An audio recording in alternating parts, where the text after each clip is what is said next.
if Dr. King were here today, I would think one of the things he'd be a great advocate for, of course, voting rights. We need a Voting Rights Act, a fully functioning Voting Rights Act, but student debt relief. And the Biden administration has forgiven over $132 billion dollars in student loan debt. Right. Senator Warnock, I've had folks call into this show telling me that they have had $100,000 forgiven. Their son had $50,000 forgiven. And you were a crucial part in making sure that this happened. And of course, there's the courts you have to fight and other folks filing lawsuits, but this is tangible. This has actually happened.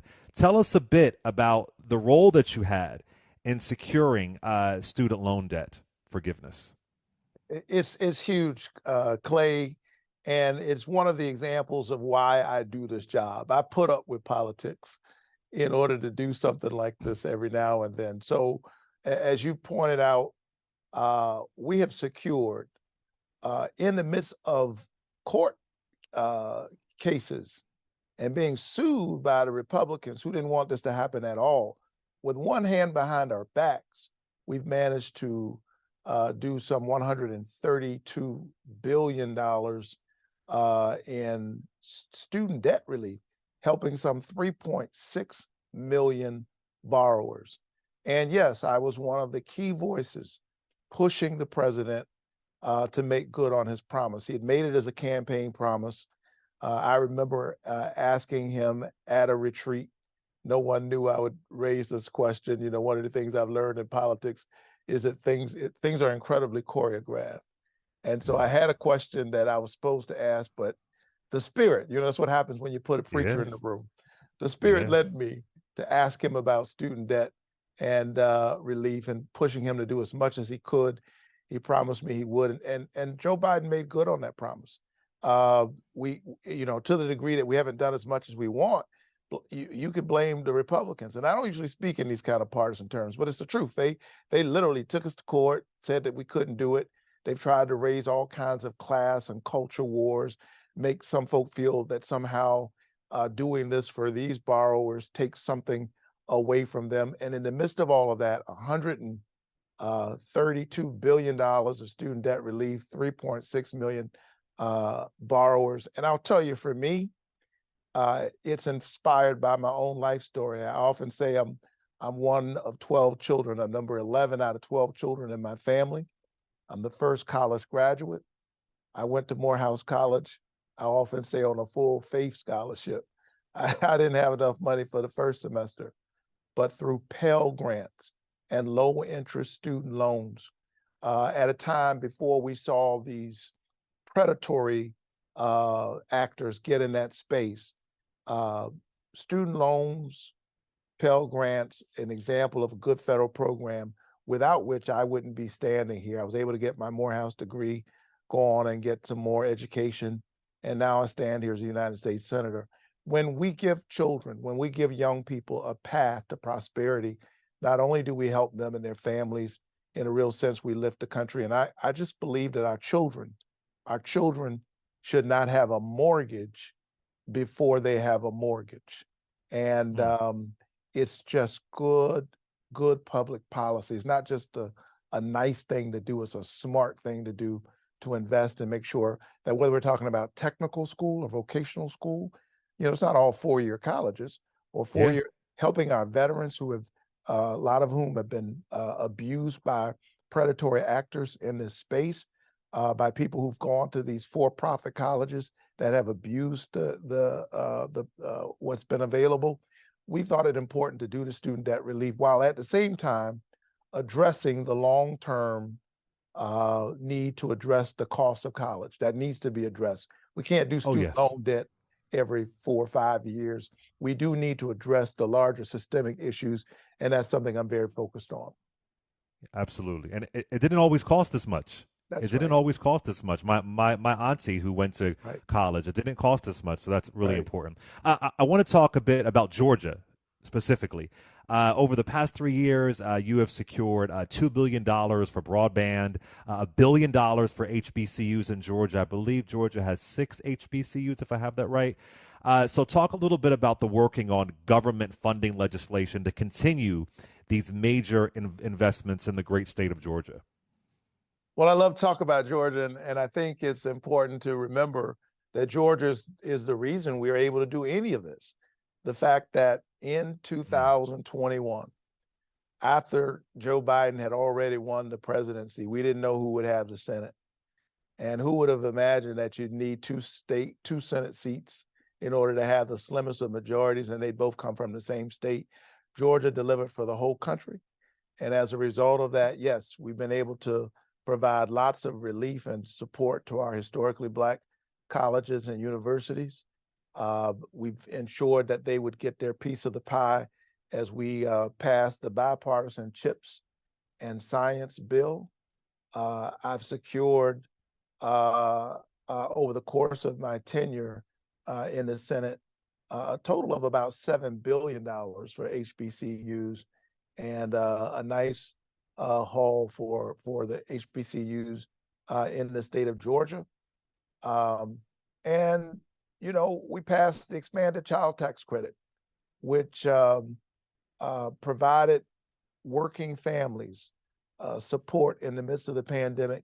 And I'm working to see if we can make that expanded child tax credit permanent. So I want to talk about voting rights, but one question before that. So you've listed these great things. We're talking about student debt relief. We're talking about HBCUs, investing in your state. Let's not forget capping the cost of insulin at $35. Yeah. These are really, really big wins.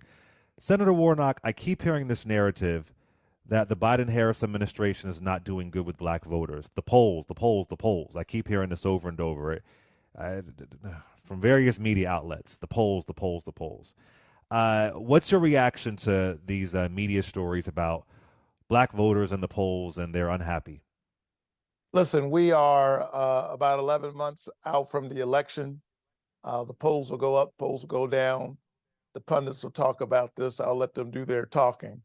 But here's the thing. I have to say, as somebody who's in politics, and it may sound strange coming from a person who's an elected official, but I think part of the problem with our politics is that the politics has become about the politicians. Too much of the talk, really, is about which politician is up, who's down, who's in, who's out, who's doing well, who's not doing so well. And I think the American people and the people of Georgia are sitting at home asking, well, who's thinking about us? Too often the politics has become about the politicians. And I think when you center the people rather than the politics and the politicians, you have a shot at getting the public policy right. You managed to cap the cost of insulin, as we did for seniors. And now I'm trying to get that done for insured people as well as uninsured people. You managed to get student debt relief done. You passed an expanded child tax credit. You support veterans who have been getting sick as a result of the 20 years of war in Iraq and Afghanistan, came home and couldn't even get the medical benefits that they needed, but we did something about that. And I think that as people see us standing up for them, we'll have plenty of time to be concerned about the election. And I think people need to tell the story in the meantime. I think a lot of your listeners didn't know we did $136 billion of student debt relief. You talk about closing the racial wealth gap. If we can find a way to get more of that where that came from, we would go a long way with doing the work that Dr. King was talking about all those years ago, when in his last push, he was focused on the Poor People's Campaign, and he was focused on building what he called the beloved community. I'm honored to be able to do that work alongside Joe Biden and on behalf of the people of Georgia every single day. And quickly, I remind people of this. This time in Obama's presidency, they said he was losing the Black vote, and then he got a historic share of the Black vote in 2012. Just these polls, they drive me up the wall. Last question. We'll be remiss to talk about this. It is an uphill battle to have a fully functioning Voting Rights Act. This is one of the main platforms of Dr. King. And thankfully, Biden has not waited for Congress. You know, he did sign an executive order on the Electoral Count. These things are important. But for our audience who they're frustrated, they're upset, they want a fully functioning Voting Rights Act. They've seen it gutted and so on. Uh, what can you say to them? Where here we are on MLK Day, still talking all these years later about the 1965 Voting Rights Act and the fight to be able to have a fair access to the ballot. Well, I remain committed to that work. And,